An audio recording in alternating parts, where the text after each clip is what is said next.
I did this growing up, Scott. All of the rosary Yes. prayers I and did the the sign Hail of the Marys. cross. We would do the sign of the cross. It was like were you taught to do like three fingers? That's what we were taught because the Father, Son, and the Holy Ghost. So you go like this. Oh, I don't know if I remember. I may have skipped that part of church. I was a bad kid, so Oh, meaning that so I grew up Catholic, uh-huh. and I was so bored because I didn't understand it, right? Hmm. That I would talk too much because I'd have to go to Catholic night school that Yes. my parents had me enrolled in. I'd get in trouble and they'd put me out in the hallway because I was talking too much. So I may have missed that class. Of course. Sagittarius, Gemini rising. You love doing the talking. That's, yeah. Sagittarius is a big chatterbox sign. Oh, So and so's Gemini. God Gemini rest too. her Yeah. soul. My Yeah. grandmother, who I get my psychic abilities from, uh, she was a Gemini, and she could Yeah. talk. It's the She chatterbox. she called it the motor mouth Ah, disease. motor mouth. Yeah. Hmm. And you can see with Geminis too, like their cheeks are a little like fuller or stronger, like the cheekbones. I think it's because they're moving their mouths so much, they're just constantly talking. Yeah. Oh my God! So Libra anybody moon listening, loves to talk too. Libra which moon. one? Libra Virgo? moon. Libra moon. Oh, Libra, Libra yeah, moon. big talker sign. Yeah. Oh Really? yeah. Libra moon. Libra moons love to dialogue. Yeah. Okay. So, any of my fellow Sagittarius, Gemini, or Libra moon folks, let us know in the comment. Welcome into today's show. This is Planets and Predictions, another week of me, myself, and I, Dallisa Hocking, and my buddy here, Scott Tejerian, author and astrologer. And we just get together and talk about the madness that is the world today and everything that's going on. And I love that we have so many people joining us live each week. We get to look at the chat and see what everybody's up to and where they're tuning in from. So let us know what city and state if you're in the U.S. If you are outside the U.S., which country are you in? So yeah, and then I have this jar up on the screen, and if you comment on the live stream, your bauble goes in there, and I give away a personalized tarot report at the end. Oh my gosh, do you see this comment from Susan? Oh, Susan, no, I was laughing at Kelly's, but let me see. So, oh my God, my sister is a Libra. Yeah, yeah, exactly. Never Oh, stops rising, talking. a Libra and a Sag rising. That's a definite chatterbox right there. But Kelly says Sagittarius here, and I went out and went to get my desk was always moved outside in the hall. Oh my, Exactly. Yes. oh, I feel that I love deeply. it. Oh my goodness gracious. Oh, so great. Yeah. So I think where I want to start today is our friendly planet Mars, maybe not so friendly sometimes, uh, has or is moving into the sign It of is. It Virgo. It moved in is. last night between 1 and 2 in the morning Pacific time. It transited into Virgo. So Mars is going to be in Virgo from June 17th, which is today, until August 6th. And just for, people that are new to astrology, Mars is a circle of spirit with an arrow pointed in a clear direction, symbolizing your eternal soul and how it acts, how it moves forward without thinking. Mars is the god of war, the planet of action, aggression, conflict, courage, authenticity, transiting through Virgo, the mutable earth sign symbolized by the Virgin. These we've had Mars just transited from Leo, which is a very bold expression. It's fixed fire. Now it's maybe sort of toning that frequency down a bit because it's in mutable earth. The lion is very bold. The Virgin is very humble, but it's driving us to take a look at the details of our life. Like what is your daily routine like? What is the status of your health, your diet.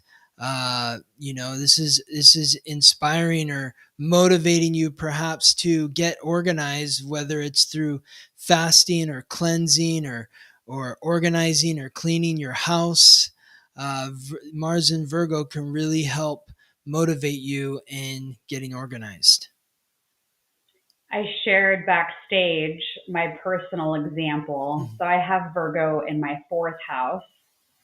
So Mars just dropped in there. And I think Virgo energy can be nitpicky and perfectionist and likes everything very orderly. And so depending on what house you have Virgo in 1 through 12 in your chart, that could give you an idea of where this is showing up. But I have it in my fourth house of home. And what I was sharing with Scott is I just moved, right? I have boxes everywhere and it drives me crazy. And so I'm going to have this theme to deal with while I have Mars and Virgo going through my home, where I'm going to have to relax and not be so perfecting in how things look and whether or not it's organized. And I'm just going to have to deal with it. Yeah, well, your perfectionist qualities, Dallisa, come from that 5-planet stellium in the 6th house, which is associated with the 6th sign, which is Virgo. So that, makes you very organized. So the house, if it's in disarray, then your whole life is in disarray. That's maybe how it feels for you. Yeah, I feel very seen right now. Very exposed. No, it's funny because things I've read about Gemini, because I'm Gemini rising Sagittarius sun, some of the things I've read over the years is that they're not quite as organized, perhaps. And I'm like, that doesn't make any sense. I'm so organized and I have all these checklists and everything. That's because it's all the Virgo stuff. The sixth house stellium. That is why. You've got Mercury, which is the planetary ruler of the 6th house, in the 6th house, along with 4 other planets. I mean, it's your most impacted house. So you're as much Virgo as you are Gemini or Sagittarius. So I have all 4 mutables then. Totally. You are very mutable. Wonder why I move all the time. Yeah, I think that's part of it too, because you're just always like kind of shifting here and there. But I think that's why people like you, because you're very adaptable. You're very go with the flow. You're mutable. People can kind of, I don't know, you can mold yourself to other people. You can shift in that way. So with all that mutability. Yeah. Ain't that the truth? Yeah. So recapping for our friends out there watching us. So if you have anything, any of your planets, or if you haven't had a reading, maybe go to Scott and get one. But depending on where you have things in your chart, the 4 mutable signs are Gemini, Virgo, Sagittarius, and Pisces. And so if you have things in those 4 signs, or if they're in houses that correlate to those 4 signs, then you would be considered more mutable. I don't know if I've ever met anyone that's been quite as mutable as me, which means that I like being around people that feel more grounded, because I can be like a paper bag just like floating around in the street otherwise. Yeah. Well, that's why you got fixed me over here with my Scorpio and Taurus in the triad. Helps keep you grounded. Absolutely. We complement each other really, really well. Yes. So Mars went into Virgo. Okay, we got that down. I know that you brought a chart with you today for the new moon in Cancer, so I can show that in a minute. Is there anything else that's happening astrologically right now that you want to call attention to? Well, I mean, I think everything that I will call attention to is in that chart that I drew up. I mean, there's a lot to call attention to, but we've got, here it is. So, you can see, well, there's Mars over there with the circle of spirit and the arrow at 4 degrees in Virgo. So this is on the new moon, which will be happening at these times that are listed here on early Wednesday morning, next Wednesday, June 25th. But you see all these squares, Dallisa? That's all those red lines for Yeah, all of our friends out there. Yes. exactly. And they have little squares next to them. Those are very tense aspects. And so this is what we've been talking about these last few weeks, about how we're just in this pressure cooker right now. And the pressure cooker are these red lines with these squares. The squares indicate 90-degree angles. If you're squaring off with someone, it's a fight or a very awkward country and Western dance. But either way, it requires movement to shift through the energy that's stuck. So this is really focusing our attention on energy that is stuck, that needs to be dealt with. So there's Neptune and Saturn in Aries, and then those are squaring Jupiter, the Sun, and the Moon. They're squaring Jupiter right now. They will be squaring the Sun and the Moon next week during the new moon. They'll start squaring the Sun this week on the 20th, when the Sun transits into Cancer.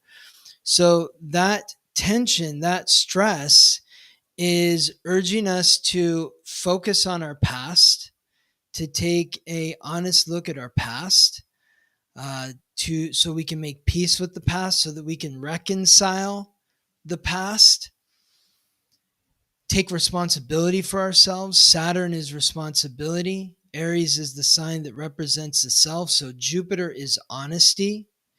Cancer is the past. So Jupiter's transiting through Cancer. That's taking an honest, expanded look at our past. And then Saturn, restriction, responsibility in Aries, is taking responsibility for who you are or who you were in the past. There's Neptune, which is illusion, compassion, deception, intuition, also in Aries. So it is bringing about maybe a loss of faith in who we are as individuals, maybe a loss of faith in the authority, an authority figure, your parent, your boss, the government. All of it is becoming dissolved right now, and it's dissolving our faith in the structure of society. The hierarchy of society is dissolving, because the planets and stars are urging us to really take responsibility for ourselves, to not put it on something outside of you. It's on you. But in order to take responsibility for yourself, you need to reconcile the past.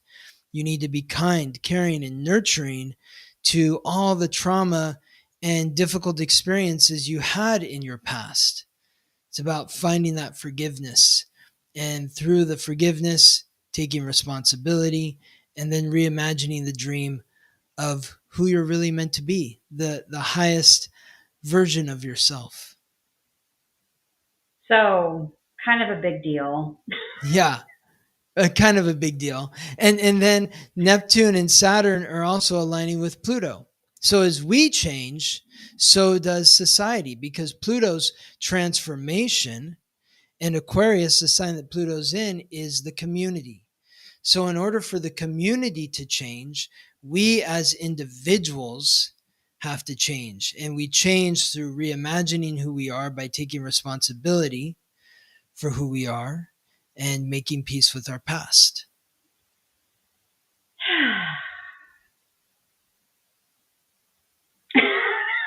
I'm kind of out of words. So for me to be out of words, I just feel the magnitude when you talk about it, right? Because we're going to be going through the news headlines here in a little bit, and we all, unless we've been living under a rock, we know that there have been some really big things that have happened over the last week, none of which I think we're surprised by. But even though it's happening out on the world stage, or in this country or in that country, the same themes are being called forward in our own life. It's not just outside of ourselves that we can point to say, oh, look at that weapon being, thrown at that country, or that bomb, or whatever it is. It's like, yeah, but metaphorically, it's probably also happening in your own life, or perhaps something from the past that was catastrophic is coming up again for some kind of deep dive and healing. Mm-hmm. Yeah, absolutely. Yeah, Vanessa's saying this chart looks like how my brain feels. Yes.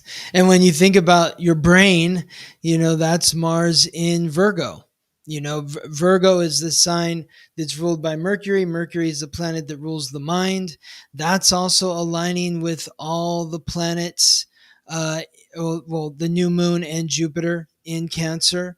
So as we're reimagining the dream of who we are because we're taking responsibility for ourselves and reconciling the past, then we are restructuring our daily life. We're really paying stronger attention to what we're putting into our body, how it's affecting our mind, what we're putting into our mind, how it's affecting our body, reorganizing our daily life so that we're in greater accordance with our self-worth and values. It's like, I feel like I want to talk about that poem real quick because it's popping into my awareness again. Yeah, so the other day I did a reading at church, and it was this poem. It's a New Age church. And Scott and I were talking about it, and I just feel like we need to bring it up.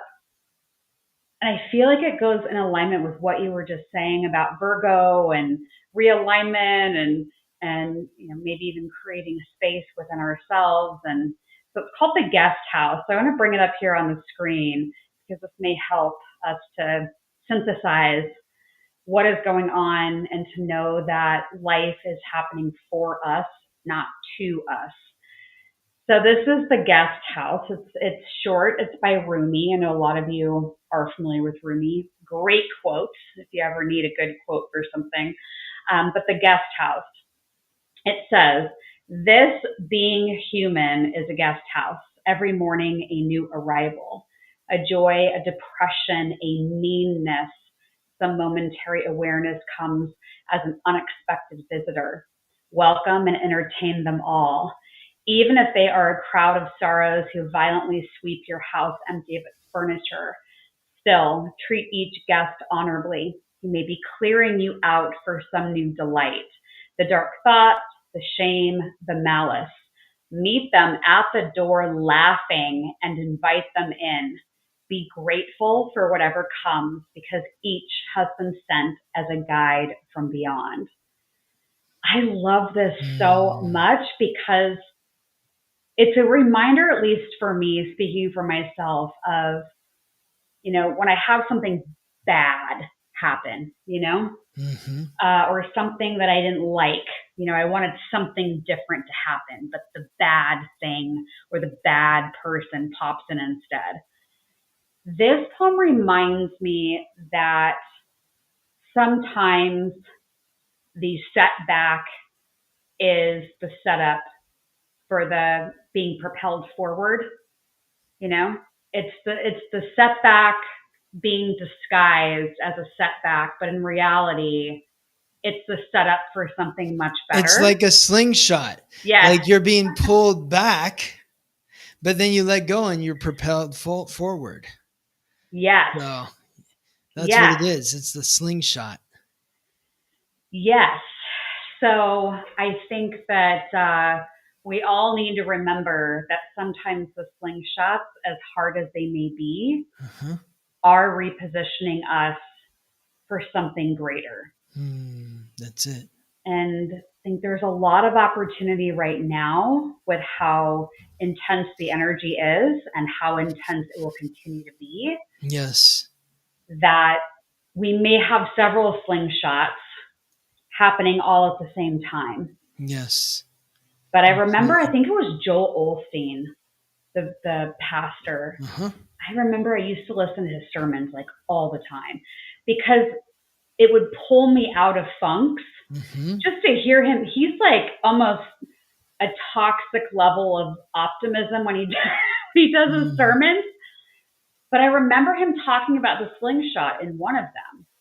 And the analogy he gave was like, think about it. The more tension you have as you're pulling it back, and it just feels like you can't go on anymore and you've never experienced anything like this before. The further you're pulling it back, the farther it's actually going to go forward.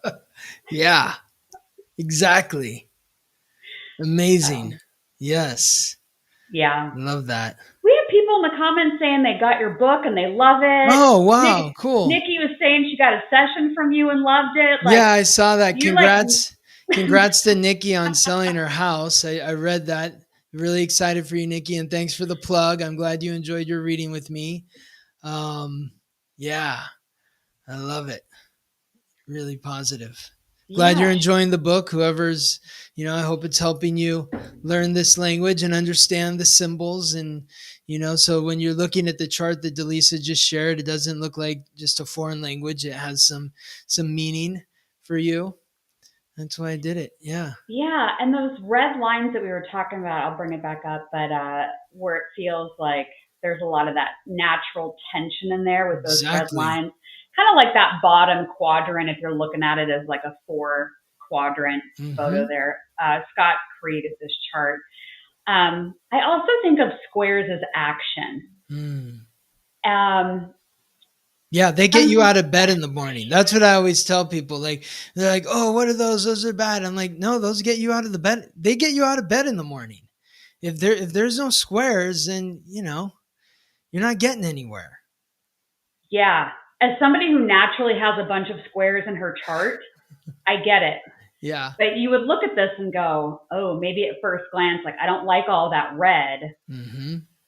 But that tells me that the energy is going to be profound, intense, and have the potential to move a lot of things. So probably a lot of major news headlines still continuing to come out in the coming days.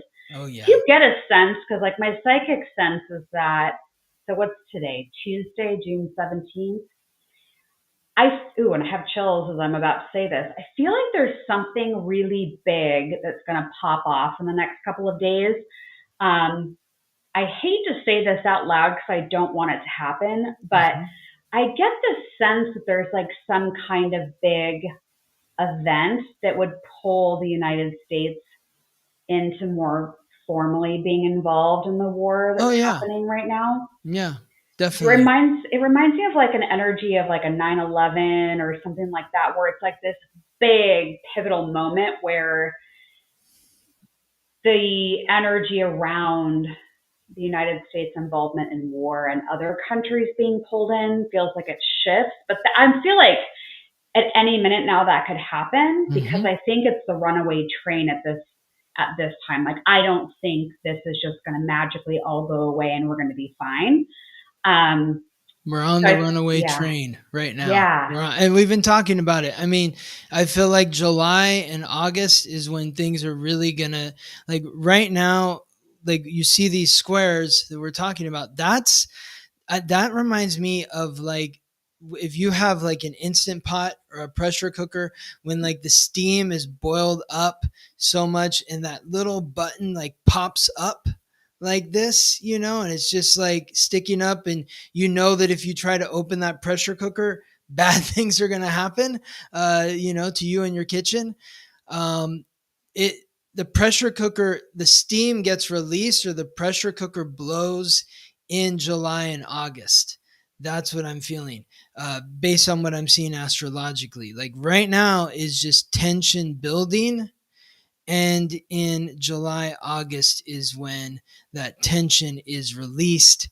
And hopefully it's a positive thing, but it very well could be like some sort of war or global conflict, whatever you want to call it. So, yeah. And if and when that does happen, we'll be here and we'll be helping you through it and walking you through it and figuring out ways to move through it the best that we can. Because I do get a lot of downloads around like people in the military, and how I do think there is energy present for a draft of some kind in the United States. There's just a lot of factors that are going to be involved when this really starts going. I don't even think we're at the max point yet of No. where this goes. No way. Yeah, no. Yeah. This is get back to me in 2030. You know what I mean? Like that's by the time we get to 2030, we're going to be looking back at 2025, or even like I was saying in 2020, I was like, oh, you think COVID is like a big deal? Like wait till we get to 2030. You're going to look back at 2020 and be like, oh yeah, COVID. Yeah, I remember that. Yeah, that was funny, because it just, the amount of shifting and dramatic shifting that's going to occur this decade is, I really feel, beyond our conscious awareness right now.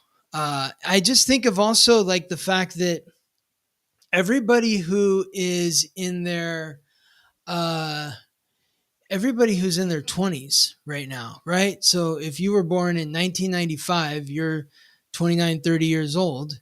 Or if you were born in 2005, you're 19 or 20 years old. So that entire group of people, everyone who's 20 to 30 years old, was born with Pluto in Sagittarius.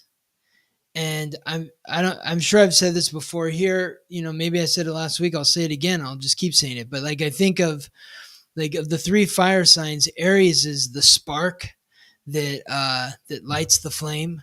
Leo is the flame building, it's like that sustained fire at the campsite.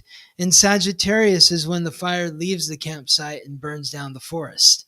And so everyone who's in their 20s right now was born with Pluto in Sagittarius. This is the same generation of people that were involved in the American and French revolutions. They were the ones who were fighting on the ground, not the generals or the majors, like the grunts.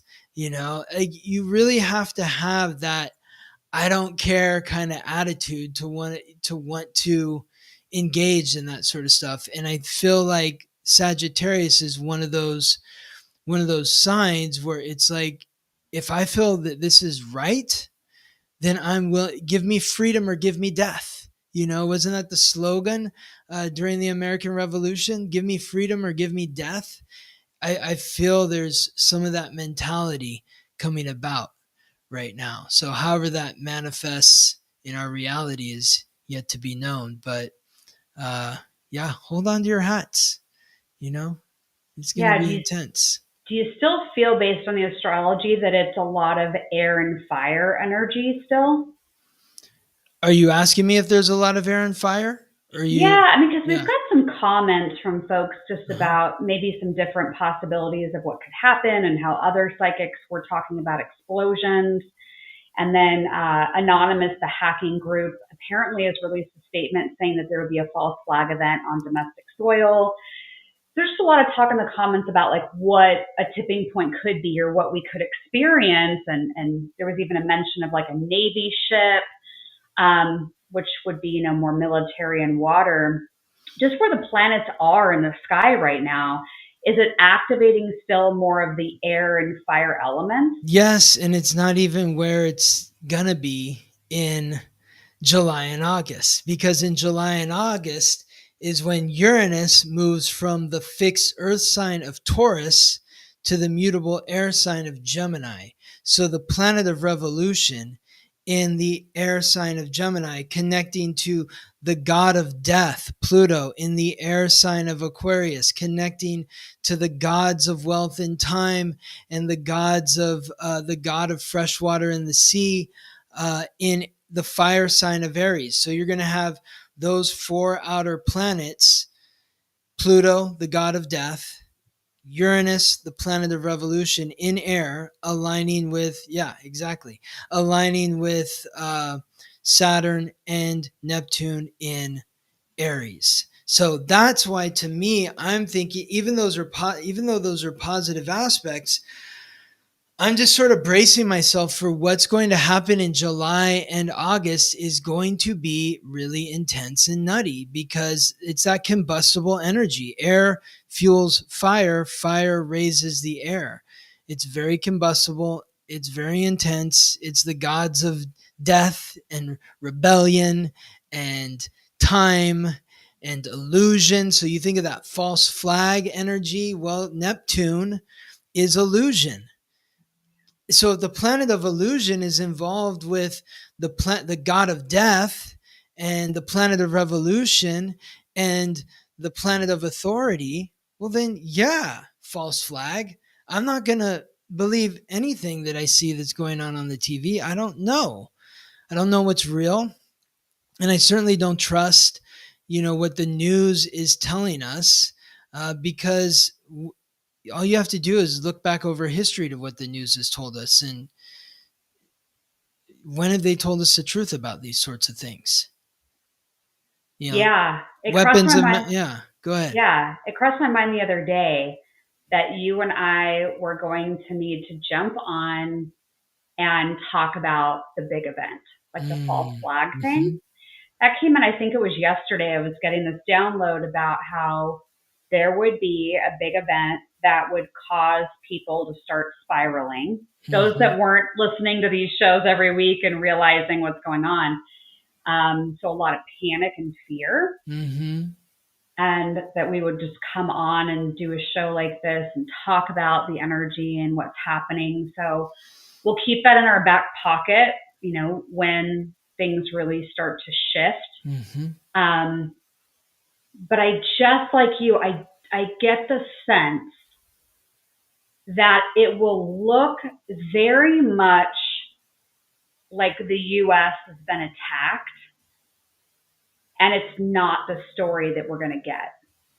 Like it feels like we're going to really have to tune in to the psychic awareness and astrology and decode what's really happening. And maybe we can still do that on, YouTube. We're We'll not see. shut down or censored. Yeah. Ooh, but it's Yeah. that kind of seriousness that I'm feeling with it. Mm-hmm.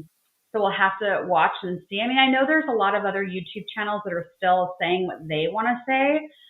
So we'll see what happens, but we'll watch the censorship too and see if we're going to be, pulled down if we go online, because then you don't know who's in whose back pocket, Mm-hmm.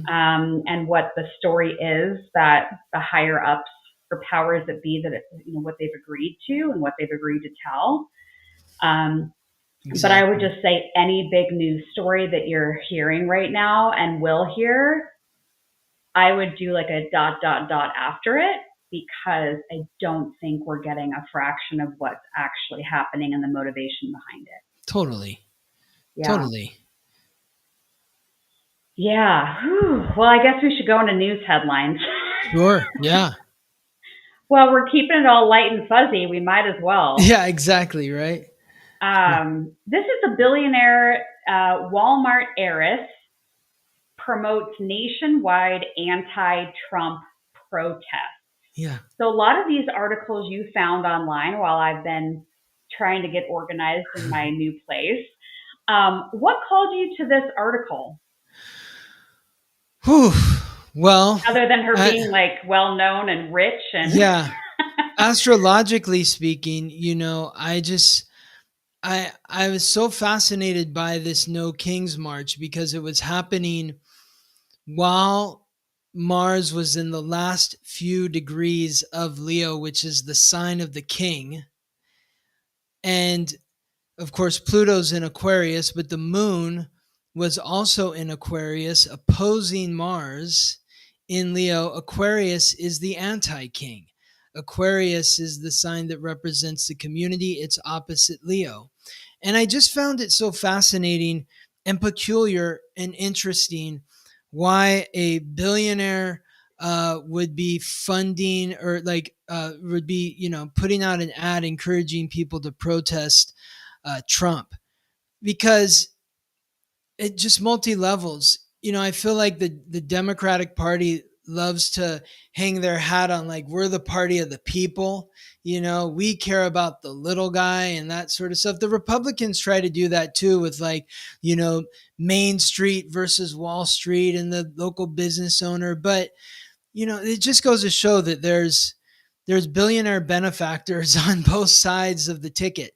And, I'm just wondering, like, what is her motivation?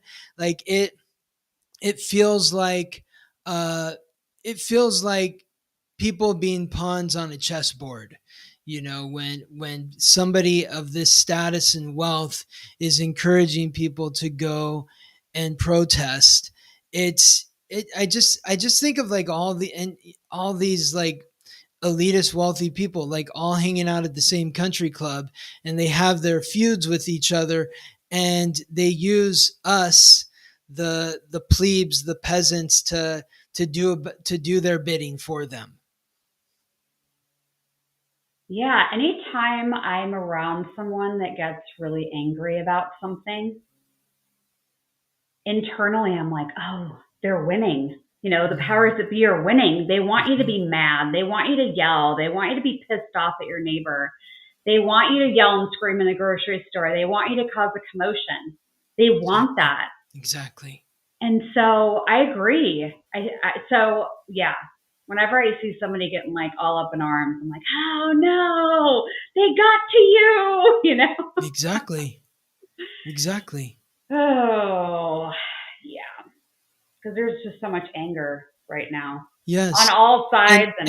Yeah. And so think about what a false flag would do if like the United States was attacked. That's like a powder keg, I mean, it's just like people are going to lose their minds, and nothing gets this country more motivated than being attacked, whether it's an actual attack or a false flag attack. Like people are going to be flying the flags, they're going to be joining up, and they're going to be pointed in the direction of the battle, and they're going to run right towards it, because you don't mess with the USA type of vibe, Yeah. Looks like in the comments that this headline may have been connected to the tariffs. Oh yeah, that's obvious, right? Yeah. I mean, she's one of the owners of Walmart, and so Trump is affecting her business. Wow. So if with these tariffs, I mean, Walmart is probably one of the biggest importers of goods in the United States. Like Walmart is wealthier than most countries, and so they pit third world countries against each other to make a ceiling fan 3 cents less than that other country. It's just the irony of it, right? Because it's like Walmart goes to foreign countries and nickels and dimes the people that are working there, slave labor, so that they can get the best deal possible to sell in their store. And Trump puts tariffs on this stuff, and now he's the enemy of them. It's just like, it's all dirty, right? Like if you're going to a foreign country and really subjugating people to build a product that you sell in your store, and those people don't have a living wage, then is that good? That brings up a good point. I know we've talked about it before, but I felt psychically a lot of the energy of being self-reliant, and, questioning what we rely on right now as we go through our day-to-day lives, and how that would be changing drastically. And the people that were more self-reliant would fare better than those that were knee deep in a bunch of different kinds of systems. And that reminds me of that prediction, and that there will be such drastic changes in our world that we might not even have to have that conversation, because it's going to be in such disarray for a while. Yeah. But you bring up a good point. Where do our things come from? It's just interesting to think how much the country's changed and shifted. It's like, her grandfather, Sam Walton, I think, or maybe it's her father, Sam Walton, like his whole thing was like made in the USA, that Walmart was all about American made. But as, economics change and the amount of money, like I remember as a kid, I read his book because I was so interested in him, and like he would always stay in a motel. He'd share a room with another executive if they were on the road. He drove his like old beat up pickup truck even when he was worth crazy amounts of money. And I don't know. It's just very peculiar. It seems like they've gone a long way from what that was. Yes, as have probably a lot of families and a lot of companies. And yeah, so then makes you wonder just about the tone and energy of the United States and what the US is going through and what our astrology says as a country, and how, we may be going through dismantling, major dismantling, and how that's going to impact all these other countries that we are buying things from right now. Mm-hmm. So I think it's all on the table for massive deconstruction and review. Yes, especially with this conjunction of Neptune and Saturn, because Saturn is the structure and Neptune is the dissolving part of the dissolving frequency. It's the planet that dissolves the structure. And Yeah, that's all summer. So I've tried to warn people about the psychic downloads I've gotten about the systems we rely on. And I think it's been pretty cushy for a while in terms of like, oh, I get XYZ from XYZ, and, I just cash my check and everything's great. And I just think that there's a lot of question marks around things that we're used to and what's going to still be readily available as we move through. As you said, July and August, Uranus going into Gemini, which is about 7 years it'll be in that sign. I know it's got a retrograde and then it goes back forward again, but we're not out of the woods anytime soon. yeah, I don't know if we're ever out of the woods. We live in the woods. Get comfortable, build a tent. Yeah. Oh gosh. Okay, let's see what's next on our. Oh, this was interesting. So you pulled this up from Los Angeles Daily News. Yeah. A lottery winner, investors snatch up home sites in LA fire zones.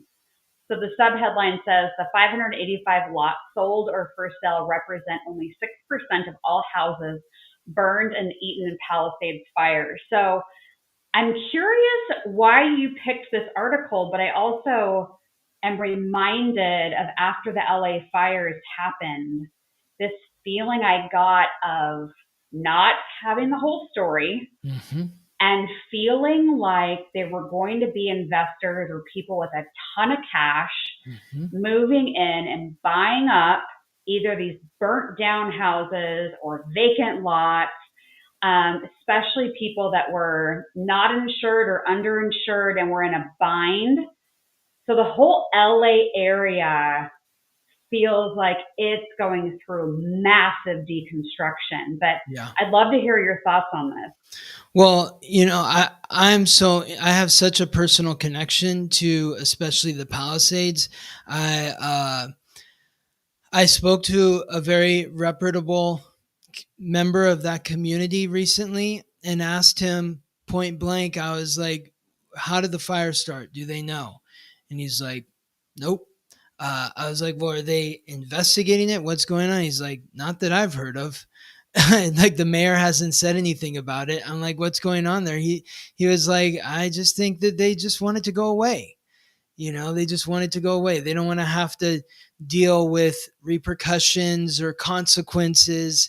And this is one of those stories that even though so many people lost their homes, billions and billions of dollars, maybe trillions of dollars of damage, like it's a story that's nobody knows. Nobody's thinking about this anymore. And it just goes to show that how, let's say that there was some nefarious reason to starting this fire so that wealthy groups could come in and buy the land at a discounted rate. It's easy to just like gloss over and on to the next news cycle. But I thought this was really interesting because this is about a lottery winner who's from Altadena, which was the victim of the Eaton fire. And this was a resident of Altadena who's lived in Altadena his whole life. And apparently 2 years ago, he won like the Powerball of like $2 billion or something.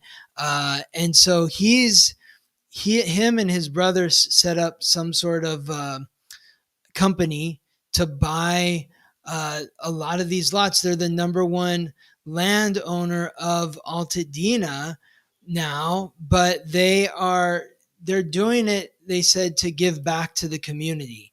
Like they're going to rebuild the homes pretty much exactly how they were. Like if it was a craftsman style home, they're going to rebuild a craftsman under the same plans. If it was a Spanish style, they're going to rebuild the Spanish style under the same architectural plans.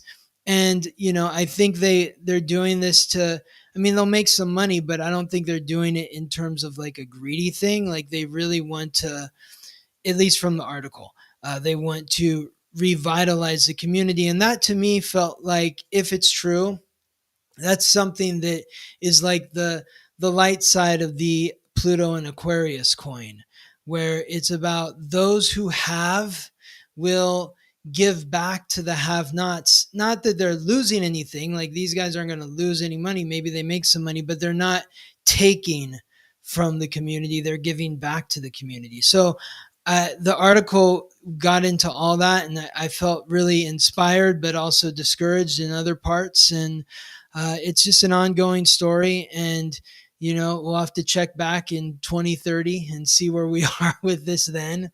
But it's really sad because so many people that lived in these areas, like they were talking about in the Palisades, people that are in their 70s are not looking to rebuild their house. They're like, I'm 75. Do I want to spend the next 5 years of my life rebuilding a house and dealing with contractors and architects and builders? And like, no, I'm just going to go take the money that I get from my property and go buy a house someplace else and live out the rest of my life there.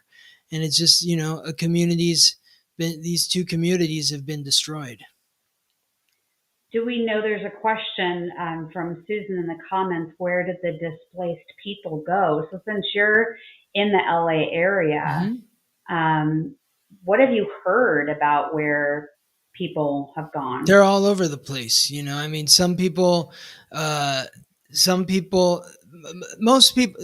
So there's some people that are still living in the Palisades because their houses weren't affected and they're kind of outside the burn zone. But the people that are in the burn zone that still have houses haven't gone back to those houses. So they're, renting a home, maybe someplace in LA. Maybe I know some people who've moved to San Diego, some people who moved up to Santa Barbara. People that they've moved all over to different parts of LA. I have a close friend who lived in Altadena, who got out of his lease, even though their house survived. It just had so much smoke damage, and they didn't want to be in the neighborhood with all the cleanup and the dust and all the particles and the toxic air. So they were luckily able to get out of their lease, even though they had a lot of trouble doing so because their landlord didn't want to let them out of their lease. But they were able to get out of their lease, and they moved into another community in the Los Angeles area. So people, my sister lives in the Palisades, and she's gone through 8 different homes since their home survived. But like my friend who lives in Altadena, or lived in Altadena, they don't want to go back under the conditions that it's in right now with all the toxic air. So they've literally lived in 8 different homes since January, and that doesn't count all the hotel stays that they had in between these houses that they've had to rent in the meantime. So they've packed up and moved 8 times, and still aren't back home and don't know when they'll be back home. It may be a year from now, or maybe 6 months. Who knows? Wow. It really puts things into perspective, and how lucky we are that we have places to live or places to go. And well, hopefully they get more settled soon, where they feel like they can be. They have a good attitude about it. They know they're very fortunate that their house survived, and that they had insurance, to cover these costs. But Some other people are not as fortunate. There's people that whose homes weren't insured, because their insurance was taken away. And like, I talked to my own insurance person and had a really frank conversation with him about the insurance in California. He's like, if you move, you will lose your insurance. You'll lose your homeowner's insurance. There is none of the major insurance companies are insuring homes in California anymore. And I asked him why. And he said, because we have had so many discussions with the governor and the government to tell them that these forests are overgrown. They're a threat to fire, and they need to be managed and cleaned. And they get the cold shoulder. They're like, no, we're not going to do that. Okay, well, then we're not going to insure you, because this is continuing to. Why would I insure this if you're not going to clean up the brush like we're asking you to, because we don't want this to cost us money? Then we're not going to insure the homes. So now California is providing insurance for homeowners, but they don't have the money to cover the homes. So like, literally all the big insurance companies after this fire, like, and this was like 2 months ago, I was talking to my insurance man. He said, we've already paid out $1 billion each to the state of California for, just to cover their losses on the stuff that we said we wouldn't insure, that they said they would insure. We're now paying for it anyway, because California doesn't have the money to insure anything. But California is saying, if you want to be an insurance company here, then you have to pay for our insurance. Oh my God. It's yeah. Oh, it's like a maddening circle that you can't find your way out of. Exactly. Yeah. We're in the web. Like a trap. We're in the web. Mm-hmm. We're in the web. Mm-hmm. Yeah. Mm-hmm. Wow. Well, our thoughts and prayers go out to everybody still battling with all of this in California. I really feel, for also the people who worked in these neighborhoods, that, I don't know where they are for their jobs. Like, if you worked in the Palisades, you don't work in the Palisades. They got unemployment, I imagine, but, hopefully they've found another job by now. It's, because those are the individuals that, they're working minimum wage jobs. Yeah. It's not just the people that lost their homes or were displaced. It's the people that lost their livelihood because of these fires. Mm-hmm. Yeah, there's so many layers, and that web extends so far in so many different directions. Exactly. Yeah. So speaking of things not working, the Louvre Museum shuts its doors after staff say they are overwhelmed. So, obviously, I mean, most people have heard of this museum, and, it's one of the most, well-known ones in the world. And the staff is like, we're not coming in. I'm not surprised by this at all. I think more and more there'll be people going on strike, or, creating unions where there isn't a union in their workplace right now. I think we're going to see more and more headlines with people saying, oh, we got to close our doors. We don't have enough people to work, because people are so sick and tired of being sick and tired. Yes. You're the second person to say this to me this week. I just released the latest episode of my podcast right before I came on here, where I was interviewing a fellow astrologer friend, Ricky King, and she said the exact same thing. She's like, I feel like the United States is going to go on strike this summer or sometime this summer, where people are just going to say like, no, none of us are coming into work. We don't like the conditions there. And until you fix it, we're staying home, and that's part of that Pluto and Aquarius frequency. That's part of the revolution, is if it's not fair, if it's not equitable, then why am I giving so much to come in? And at some point you have to dig your heels into the ground and say no. because what happens is they just keep squeezing you a little bit more. It's like the frog in the pot of water, and it just gets a little bit hotter, a little bit hotter, a little bit hotter. Eventually you're cooking. So if you don't jump out soon enough, you're cooked. And right now we're kind of at this point where if people don't start jumping out of the pot now together, then they're going to be cooked. And so this is about collective action. And I feel like that's another big reason why you have all these other distractions happening. It's a great time for a war because it will get people focused into where they want them to be focused, as opposed to having them focused on themselves and their own needs. Mm-hmm. Yeah, it'll be interesting to see if the big false flag event will do that, if it will create the people that are outraged and focused on war and fighting and military and being sucked into that, or if they won't be successful and people will be really mad about what is happening to the world and raise a lot of hell about all of it. Because I saw in the comments, Suzanne saying, I don't think this will be just the United States. I agree. Oh, no. No. This is a worldwide global event that's occurring. Like, and you're already seeing it. Like, what have we seen in this last week, Dallisa? We've seen protest. We've seen vandalism and riotous behavior in Los Angeles and in Portland. We've seen an assassination and an assassination attempt in Minnesota. And then you've seen Israel bombing Iran bombing Israel. It's like, this is not a localized event. This is chaos across the globe. And to your point, Dallisa, I don't think it's one or the other. I think it's both. You're going to have people that are going to be really gung-ho, and then other people that are going to be no and protest. Just like any other war, whether it's Vietnam or the Middle East, you're going to have the two factions where one side is like, yes, we need to be doing this, and the other side is going to be saying no. Mm-hmm. What we need to create is that third side. That third side that's just like, how am I taking care of myself? How am I healing myself? Mm-hmm.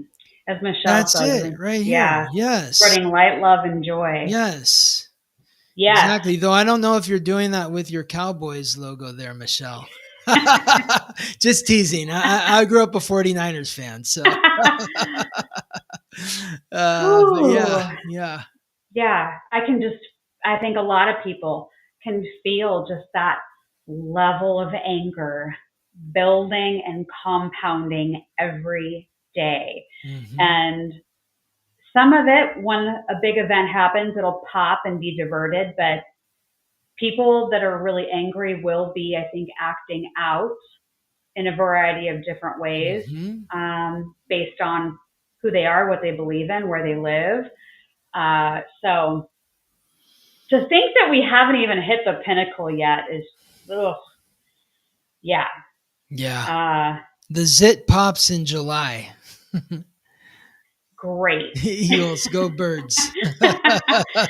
Oh, gosh. Okay, let's see what our next article is. Oh, yeah, speaking of which, so they did find the man who was responsible for shooting the two Minnesota lawmakers. Oh, they found him. Wow. Yeah, and apparently had a hit list of 45 officials. Wow. There's all kinds of things you can read about this person and what they donated to and what they believed in and da-da-da-da-da-da.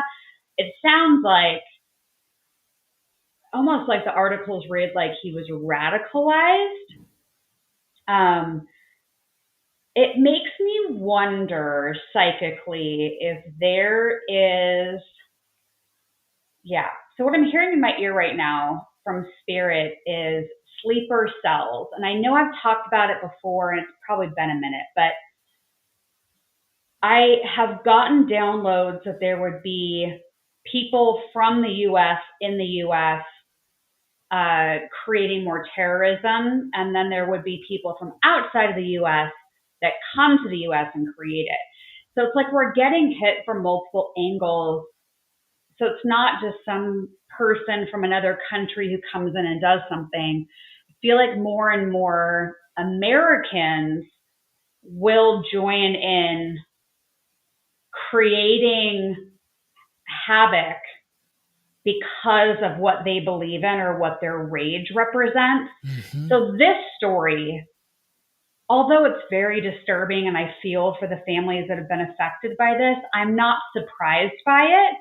And I think there are more people like him. And it wouldn't even surprise me if he was having conversations with other people. Because what I'm hearing from Spirit is almost like that sleeper cell network, dark web kind of energy. Mm-hmm. So he may be even connected to other people that they haven't caught on to yet. That's what came up for me too. Just like intuitively was like, this has been in works for a long time. Like when to let this guy loose, or, that sleeper cell to come out. What's interesting to me is, I wonder, like, is this some kind of false flag activity too?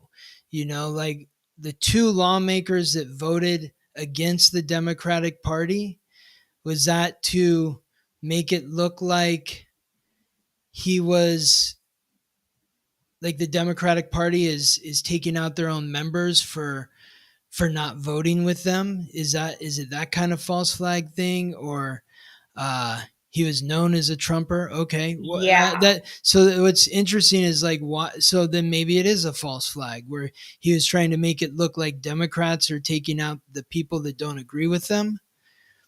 Well, I think they're saying that he was like a MAGA radical person. Right. But why why were those two targeted? Yeah. So I think in the comments here, they're saying that the target was a list of Democrats targeting Democrats. But it's very two specific Democrats. Right. So okay, he had a list of a lot of Democrats, but why those two first? Why the two people that voted against the Democratic Party? Why were those the two people that were targeted first? That's my question. Yeah. Has anyone answered that? It's a good question. And I haven't looked at the list of the 45 officials that he had on there. I do think psychically that, and this is my opinion, but his energy points to that he would have done more if he hadn't have been caught. So I do think that he was trying to go down the list more than what he actually got. But I agree. But again, why those two first? Why those two first? Yeah, I don't know. Psychically, I don't trust the story. I'm not saying I'm pro-Trump or pro-Democrats or anything like that. But there's something about this story that just isn't sitting right with me. Of course. Yeah. Yeah. I mean, like Chelsea's saying, because they were anti-abortion, isn't that every Democrat? That still doesn't answer the question. Every Democrat is pro-choice. So why would he choose those two first? I don't think that saying that they were anti-abortion is really a reason why he would, because they're all anti-abortion. They're all pro-choice. So why would he choose those two first? Yeah, unless there was something where they were making news recently about their lawmaking and things. But well, they were the two officials. They were the two Democrats in the Minnesota House that voted against immigration. So all the other Democrats voted for, like, immigrants, illegal immigrants getting, all the aid that they could get from the United States government, and they voted against that. Interesting. They went against the party. Oh, yeah. There's like so many twists and turns with this. I feel like there's that's a much fact. more. Like, they voted against the Democrat. They were the only two Democrats to vote against the Democratic Party on these major immigration bills that were going through the state Senate and the House of the Minnesota state government. Those were the two people that were targeted. Oh, yeah. There's more to this. There's so many layers to this that I don't think we have the whole story. But Well, yeah, but yeah, I'm just looking at the facts. yeah. The people that were targeted were the two people that voted against the Democrats in those votes. Like the woman who was killed was literally on TV the day before, weeping in a press conference about how she felt sick that she voted against her own party, but she felt like she had to, because it was the right thing to do for the state. So, I mean, Mm. the video's online. You can see it. She's in a press conference in the state capitol. And the next day she's dead. Yeah, digital war. Jackie mentions in the comments. Yeah, and I'd said that recently. I think it might have been for Sacred Signal members, where I was talking about how war may not always be defined as something we're used to in the past of like a World War II or a Vietnam or a Civil War. There's, just like Jackie's saying, like a digital war. Well, There's other ways. Yeah. totally think about how war has changed over the years, right? Like we're not riding into battle on horses in armor. It's very, it's war continues to evolve, Yes. and people who are at war are always looking for different edges to overtake the other side. Yeah. Yeah. Well, TBD on this story and if we end up getting more information. But yeah, somebody reminded earlier, I guess we were talking about this last week and how more local politicians would be in the news. And then unfortunately this happened. So, all right, let's Hmm. see what's next in our delightful list of news stories for the week. Trump leaving the G7 summit after the early after the evacuate Tehran warning. So this just has to do with all of the violence that's happening and feeling like he had to leave because of the escalation that was occurring. I'm not surprised that he left early, but this was just a big news story over the last couple of days. Hmm. Yeah, what are your thoughts on this one? uh I mean, I think it's pretty much all the same thoughts. I Mm-hmm. mean, there's just a lack of clarity on what's going on and why things are happening the way, things are moving very quickly. And with Neptune conjunct Saturn, it's going to be very difficult to keep your finger on what the authorities doing, why the authorities doing what they're doing, why anything is happening. It's just like trying to understand why this guy targeted, like actually shot the two people who went after or who voted against the Democratic Party. All of this is just a mystery. I mean, I guess it makes sense that he would leave the G7 summit, but I think that it's serious, right? Like he's uh, called on Iranian civilians to immediately evacuate. I mean, that sounds pretty serious. Like Mm-hmm. if you want to live, you better leave town. That's what that says, right? Yeah. Yeah. So, I mean, is the United States going to be bombing Tehran uh, imminently this week? I don't know. But it sounds like he's sending a warning to the people of that country to look out. It sounds Yeah. scary. Yeah, I agree. I think there's going to be an escalation with attacks this week. I think, what are we on Tuesday? I think even by this weekend, we're going to see an even bigger escalation compared to where it's at right now, Mm-hmm, unfortunately. mm-hmm. Because there's people caught in the middle of all of this that have nothing to do with what the leaders of their countries are deciding and doing and weapons that are being deployed. So, Yep. it's Very sad. very, very sad. Very sad. Um, All right, let's move on to the next one. So thousands rally at No Kings events in Southern California. You've mentioned Portland, Oregon. I saw that in the headlines as well too. There are some photos of some of these protests that you can just see massive amounts of people. I know that at a few of the protests, there was some violence that was reported. So I think everyone at this point has probably heard about the protests and everything that was happening there. And at the same time was the parade, the military parade, which happened to be on the same day as Trump's birthday. And so there was that happening. Overlapping some of the times of these No Kings events.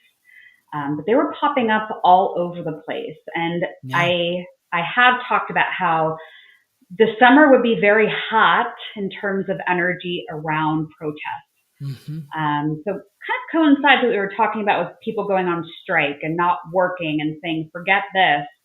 I think there's going to be more people taking to the streets and amping up their voice and protesting against different things that are happening, especially as the war energy increases. Yeah, absolutely.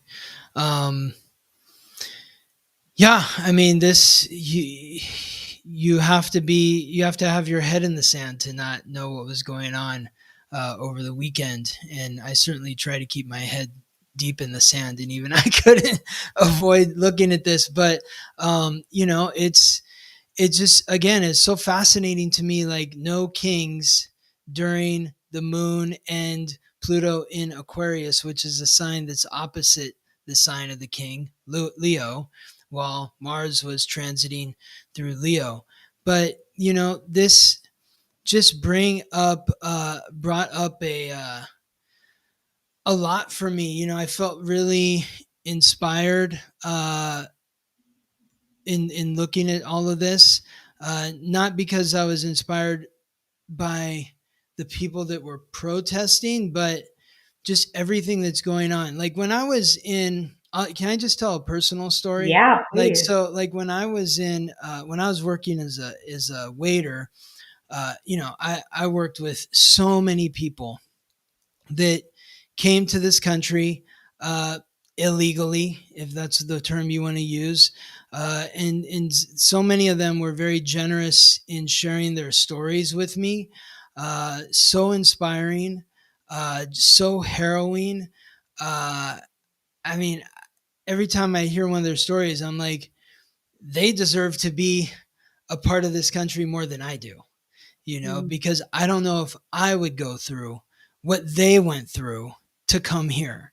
Of course, I don't know what it was like to be where they were, but like they risked their lives in the most harrowing and difficult situations where they saw people lose their lives or disappear, didn't know what happened to them.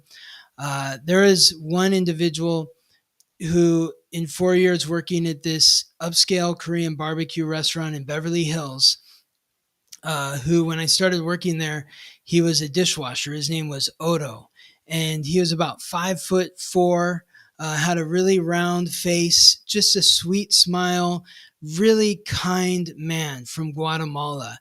And in the 4 years that I worked with him, or about 3 years that I worked with him, I saw him go from being a dishwasher to being like the pastry chef. He didn't speak any English, but was always friendly and, big smile on his face. And, it's always interesting to me and maybe even somewhat offensive when I hear wealthy people like entrepreneurs, talk about how, well, I got here because I worked so hard. Like, or you hear about it in sports a lot, how this player shows up before all the other players and stays after the players. And it's like, nobody works harder than Felipe and Arturo. Those guys that I worked with, this one restaurant, or I could talk about Mario or Daniel, to them, a day off is working 8 hours instead of 16. It's working one job instead of two, because they're working 7 days a week. And so, Odo, one day he just stopped showing up for work. And I'm like, okay, that's weird. Maybe he's sick. I don't know. Every time I'm here, he's here.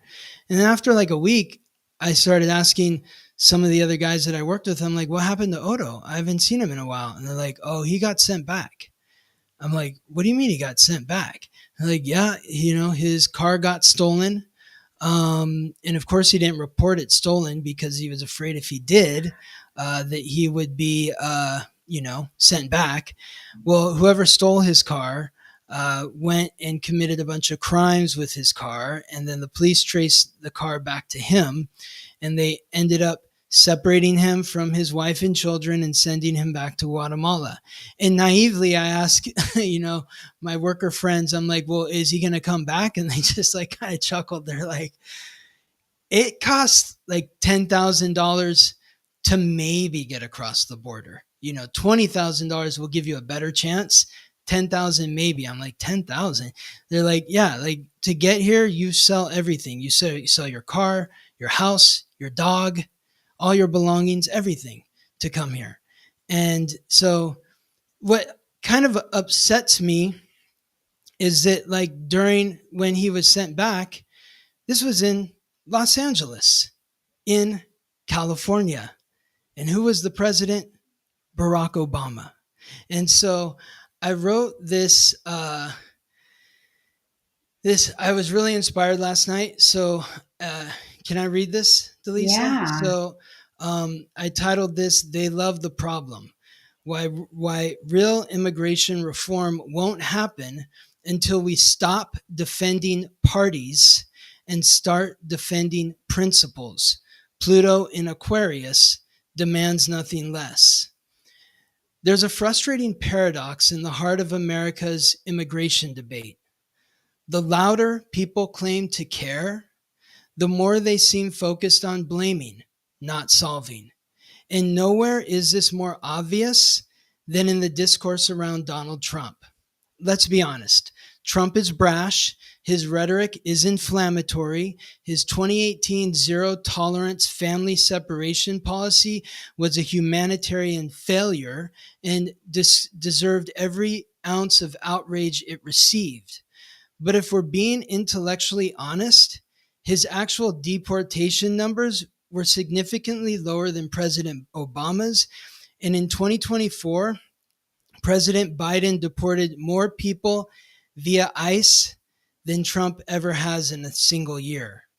Despite this, Trump continues to serve as the singular lightning rod for all immigration-related anger, while the deeper systematic failures remain largely unchallenged. Why? Because it's easier. It's easier to channel moral indignation towards one man than to confront a broken system that both parties benefit from. It's easier to chant slogans than to ask why, decade after decade, no one actually fixes this. It's easier to virtue signal than to hold your own side accountable. We are living under a rare and powerful Pluto and Aquarius transit, a generational turning point that demands we think differently. Aquarius represents the community, the collective, and the people. It's the anti-king. Its opposite sign, Leo, is symbolized by the lion, the king of the jungle. So the irony of the No King's March is glaring. In protesting Trump, many people have exalted him to the role of king, showering him with all the outrage, focus, and theatrical attention once deserved for monarchs. If you truly don't want Trump to be king, stop crowning him with your attention. Power follows focus. And we need that focus elsewhere, on building actual policies that protect immigrants and honor their humanity in a country where the vast majority of us descend from immigrants ourselves. This is echoed astrologically by the Saturn-Neptune conjunction in Aries, both squaring Jupiter in Cancer. There's a collective disillusionment happening, not just with political leaders, but with the entire mythology of the American dream. Jupiter in Cancer expands our emotional memory, urging us to reflect on our roots, not to romanticize the past, but to take responsibility for it. We are being asked to reimagine this country not as a finished idea, but as a living dream rooted in self-love, kindness, and human decency. Because here's the truth. If you live here, work here, and contribute meaningfully to society, you should have a path to stay here. That's not left or right. It's just human decency. But neither party wants to fix the problem. Why would they? The problem is useful. It energizes their base, fuels their fundraising, and gives them someone to blame. Republicans get to stoke fear about an invasion while offering no realistic legal pathways. Democrats get to wear the badge of compassion while quietly deporting record numbers of people. And the American public gets caught in the middle, encouraged to stay distracted by the drama instead of the dysfunction. Meanwhile, millions of people, actual living, breathing souls, divine creations of God, the universe, or whatever higher power you believe in, live in fear and limbo, reduced to talking points in a never-ending culture war. In the spirit of Pluto and Aquarius, it's time to stop mistaking politicians for leaders. Most are not. They are party figureheads, sworn to uphold narratives, not challenge them. A true leader is somebody willing to stand on their own, speak their truth, listen with humility, and always uplift the group above themselves. This is the Aquarian ideal. And it's not found in slogans, algorithms, or political theater. It's found in personal courage, systemic vision, and communal responsibility. I don't claim to have the perfect answer to this problem, but I do believe we'll get closer to real solutions if we can shift our mindset from blindly supporting a political party or identity group, no matter what they do, to standing firmly in truth. That kind of loyalty to team reflects the us versus them mindset where people defend their side even when it contradicts their values or the facts. Instead, we need to practice having the courage to hold our own side accountable, prioritize facts over loyalty, and stay aligned with core principles, even if it makes us unpopular within the group. That's where progress begins. And that's exactly what the astrology of this moment is calling us to do. Ooh, Scott. Gives me the chills. My hair is like standing up all over my body.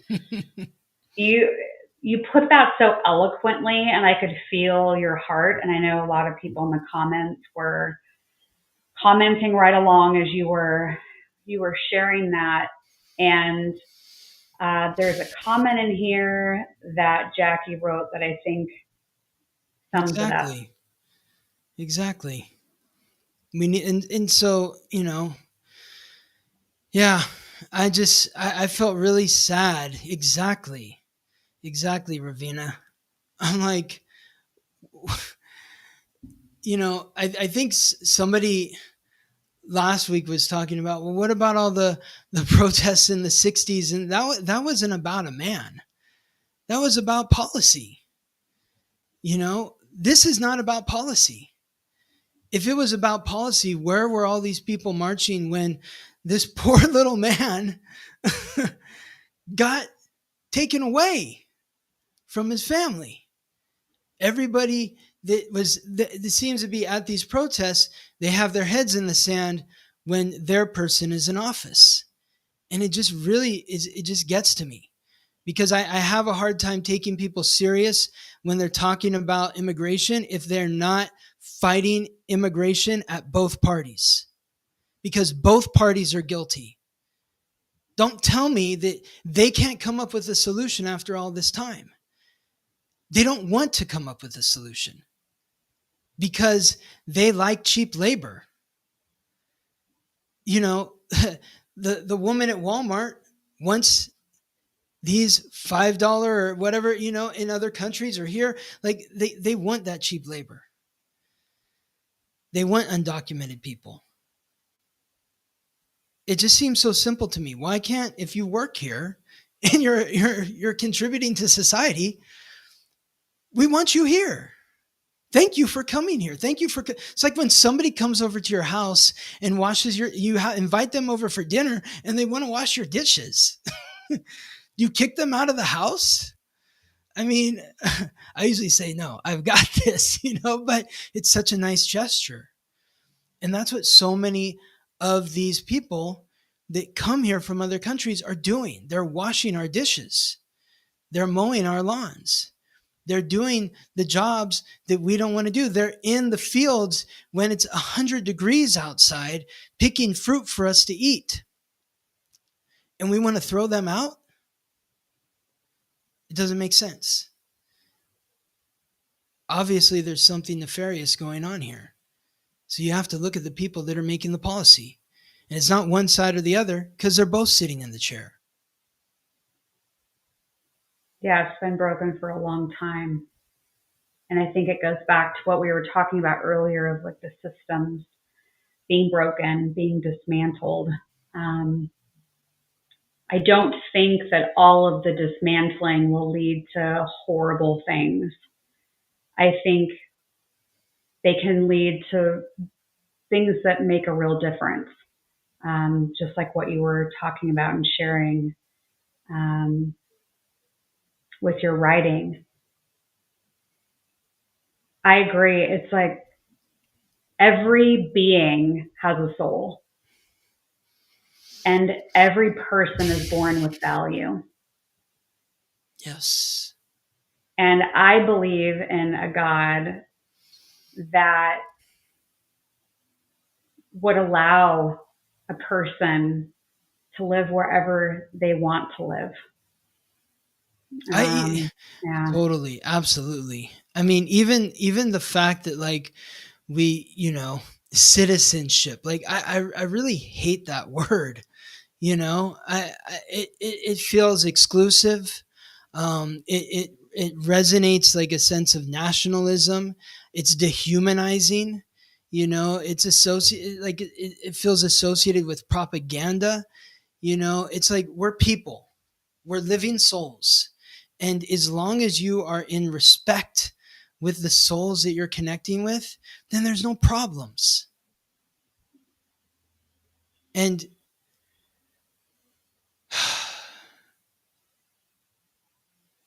yeah. Oh, thanks, Nelda. I think we agreed I was the Pope and you were the president. Yeah, exactly. You know, last week, earlier this week, I was thinking, I was like, it's so confusing, you know, because so many people are crossing over the border when Biden was president.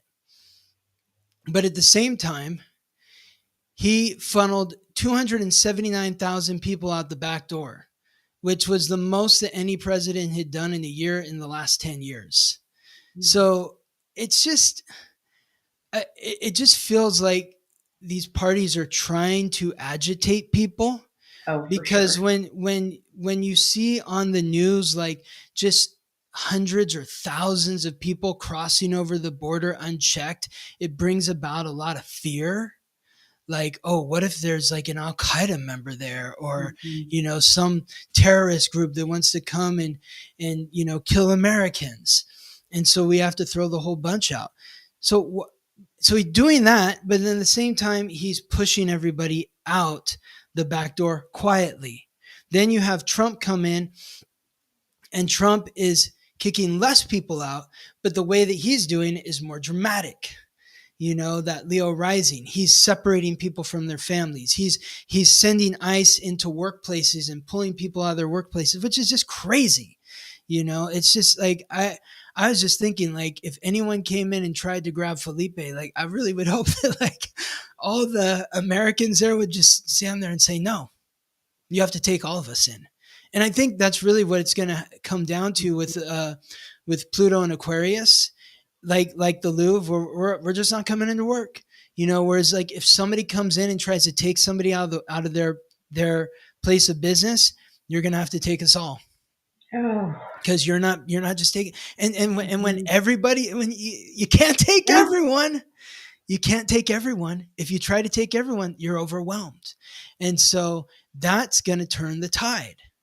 But you're not going to take everyone if you're out in the street pointing a finger at, like, these orange man costumes of, like, this is the problem.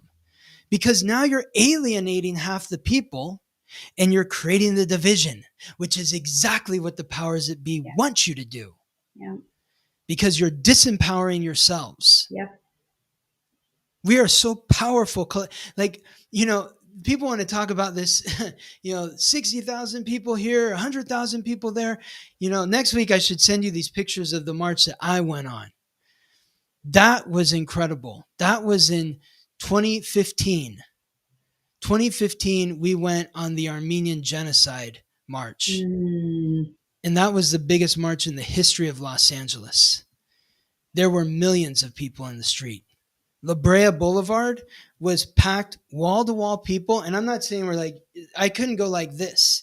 It was like this, it was like cattle being squished together. And we were walking down La Brea Boulevard all the way from, like, Sunset all the way to Wilshire. Was just packed with people. Because that was people standing together against a lie. That Turkey didn't kill 1.5 million Armenians. That was just a war. There was no separation. We were all united. So I just remember that, and I think of what is possible if we stop pointing the finger at each other and start lifting each other up, pointing it at the problem, which is the policy. Yeah. How can I put my trust in Karen Bass and Gavin Newsom to fix that problem when they're negligent when it comes to these fires in the Palisades? But like we saw last week, Donald Trump's Jupiter is conjunct Gavin Newsom's sun. So he's literally expanding his identity.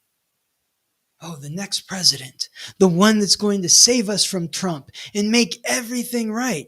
Bullshit. Stop falling for this. On either side. Exactly. Yeah. Exactly. Yeah. It reminds me, like, when I see somebody that will put down the left or the right, insert whatever insult you want. Mm-hmm. It's that cringe that I feel inside of myself where I'm like, oh, we're missing the point. And so the Pluto and Aquarius, I think of it as like power to the people. And just like you said, if you're going to take Felipe, you're taking all of us. Mm-hmm. And at some point, there would be a tipping point to where that happening, mm-hmm. or other examples that we could come up with that people could take back the power. That's what can start to move things, because I think the old system of elected leaders is just so outdated and not really helping these big systematic failures that we're having. And so, yeah, maybe everything does have to fall apart in order for the people to come together and ask, like, well, what do we do now? How are we going to create something new out of this? Mm-hmm. And what have we learned from all of it? Exactly. Yeah. That's what has to happen. I don't even know if I should click to the next headline. We only have a couple left. We only have, let's see. Oh, we can skip through that. That was the military parade. Yeah. That's what we've already talked about this. Yeah. And then This is fascinating to me. go ahead. Well, I mean, because like it's just one of those funny things. Like look, Trump is not dumb. Okay, like none of these leaders are dumb, but reading this headline just it makes me think that like we the people are dumb, because this feels like manipulation. Trump is a businessman. He understands that these businesses rely wholeheartedly on people that are not of this country, that they've come from south of the border and they're working these jobs in the fields, in the hotels, in restaurants. Trump owns hotels. He knows this. So this is how he works though, and understanding how he works as a Gemini, where he is like, oh yeah, we're going to get all these rapists and murderers and all this sort of stuff. And meanwhile, he's grabbing everyone, they're grabbing everyone and pulling them out. And then he comes back and now he's going to be the hero. Oh, well, yeah, we're going to hold off on these hotels and restaurants because these business owners have told me like they rely on these people. Like, we can't take, Felipe out of the restaurant. He's a valued member of he's worked there for 20 years. It's like, we can't just train somebody to do a job that somebody's been doing for 20 years. Like just in a week, they're going to learn how to do this job. But Trump knows this. So this is a part of the manipulation, and it's a part of the hemming and hawing of getting what he wants and the negotiating, whatever that means. But none of it is surprising to me here because this is what he does. Like you've already seen it with the tariffs, where he's like, we're going to tax them. The tariffs are going to be this much. But then when they comply with some of what he's asking, he brings it back. He's just negotiating. He's negotiating, and it's just really sad to see people's lives being the what we're negotiating over. We shouldn't be negotiating over people's lives. That's not decent. There's no human decency in negotiating over people's lives. You don't have the right. You don't have the right to negotiate over somebody's livelihood. You don't. Nobody does. They are a divine creation of God. I think some of this will lead to elected officials being removed from office.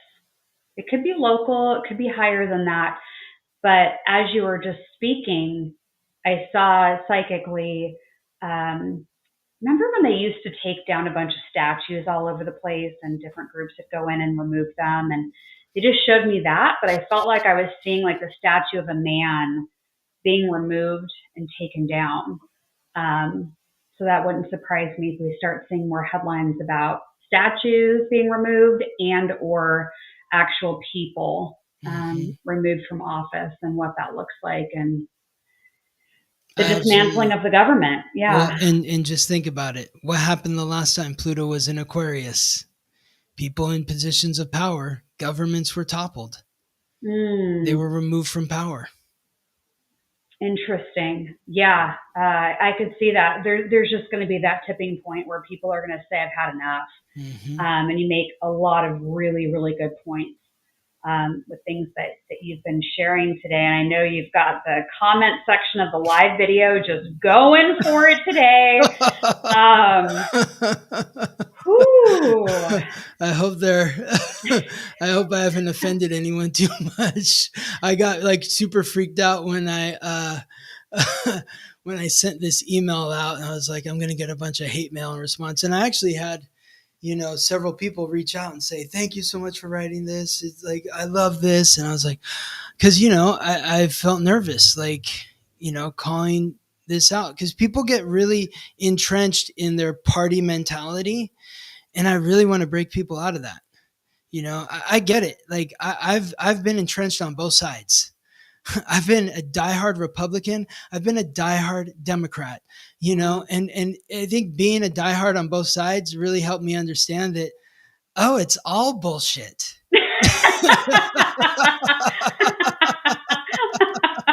It's not just one side or the other, it's both sides. So now I understand that I don't want anything to do with that.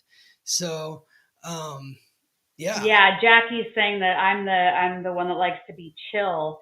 I think where I'm at with all of this is I've worked a lot over the years on my own emotions and understanding that everything I feel is mine. And I'm not interested in finger pointing because it gets me nowhere. If I'm mad about something, I need to ask myself, why am I so pissed off about this? And ask and get curious about what that fuel can be transmuted into to actually make a difference or make a change so that I'm not angry anymore. Right? So yes. I think my biggest aggravation in the world today is when I see someone give their power away. Because we are powerful, more powerful than we can even imagine. And I see it almost daily, somebody giving it away. And I think we are just at this really important path and pivot in the road that's asking each of us to go within and ask ourselves, do you understand how powerful you are? Because if you did, you might make some different choices about what you're saying, who you're saying it to, what you're doing, what you're not doing. And maybe you'd step into your power more. That's it. Because it's a lot easier, in my opinion, it's a lot easier to say they are the problem, or they didn't do this, or they didn't do that. I don't care what side, what country, like if you are saying it's because of them, then my question to you would be, well, then what are you going to do about it? Exactly. Everyone needs to remember that when you wake up in the morning and you look in the mirror, that you are looking at the most powerful person in the world. Yep. You are looking at the most powerful person in the world when you're looking in the mirror. And so if you decide to give that power to someone else, it's your power to give. You're putting that attention on this person, that person, whatever person, you're giving them your power. And like Dallisa said, there's so much power in this. Like I tell people all the time, this is the physical manifestation of your soul. There's so much power in this. So much power. Recognize that. Utilize that. And with Saturn in Aries conjunct Neptune in Aries, it's like grounding in, connecting to God, the higher power, and taking responsibility for the gifts that you've been given. To reminding yourself you're a divine creation of God. Stop disrespecting yourself and giving it away to anyone. Yeah. And nobody is coming to save you. Nobody. Spoiler alert. Yeah, exactly. Oh. So I saw that there were people asking for good news in the comments. And so we have a birthday lady. Frankie the cat's birthday is today. Yes. She's 4. Oh. Yep. So that is her birthday photo this morning from inside the new place. As I sang happy birthday to her. And then this is her as a little baby. Oh. So I used to lay precious. her down on her back and I would chant Om as I was rubbing her fur and she would just absolutely melt. So happy birthday, goodness. Frankie the cat. Oh. That's our good news. Yes. Happy birthday, sweet Frankie. Oh, yes. She's so cute. And the other good news is you. Is me, is you, is all of us. All of us, exactly. You are the good news. The fact that you're alive, that you're living, breathing, that you are a divine, unique individual on planet Earth right now, that is good news. Yes, Jackie. That's right. That's it, Jackie. Exactly. I love it. Oh my goodness gracious. I don't know. I feel at this point like people can go to your website, they can go to my website, learn all the things. Is there anything you want to say before I pull our jar winner for today? I just want to thank you again, Dallisa, for bringing me here to having this conversation with me, for encouraging me to share what I need to share, and I want to thank everyone in the comments who's contributing and engaging and inspiring us. Very grateful for everyone here. And just like Nelda said, don't let them steal your joy. Exactly, Nelda. Exactly. Okay, so then, all of the things are on spiritandspark.com, and all the things are on the weeklytransit.com. So go there. Exactly. We had a lot to discuss today. If you haven't hit the thumbs up button, please do that. If you haven't hit the subscribe button, please do that as well. Do we got to pick a winner? Yeah. And then you and I will be back next Tuesday. Next Tuesday, yes. Excited. Yes. And if they're a Sacred Signals member, they'll get me more this week. But yeah, for you and I will be back on Tuesday. Okay. I love it. So I'm popping my email address in the live chat right now. So if you are the winner, you have until 11:59 p.m. tonight, June 17th, 2025. And you'll get your 12-month personalized tarot card report. Okay, I'm going to do our drum roll. Okay, I need a better drum, but that's all I got right now. It's good. I love it. Today's winner is Jason. I saw Jason in the comments earlier. Jason, if you are still here, you are today's lucky winner. Make sure you send me an email and claim your personalized tarot report. So thank you to everybody. I know we had a lot of passionate energy going in the comments today, but that's one of the reasons I think you and I come together, is not necessarily to say all of the things that other people are saying, or, taking a stance on the left or a stance on the right. I think it's more just, let's talk about being human. And, just like that poem that I read earlier, The Guest House, it's like, you know what? It's not all going to be rainbows and butterflies. Yes. But when shit hits the fan, how are you going to rise up against it, and what are you going to do? And so sometimes it takes a really honest conversation, and hopefully we gave people something to think about. Yes. Amazing, Dallisa. Yeah. All right. Well, we'll be back next Tuesday. Tuesday. We'll see what happens. We'll see what happens. Thanks, Scott. I appreciate your insight. You're welcome. And your beautiful writing today. And we'll see everybody next week.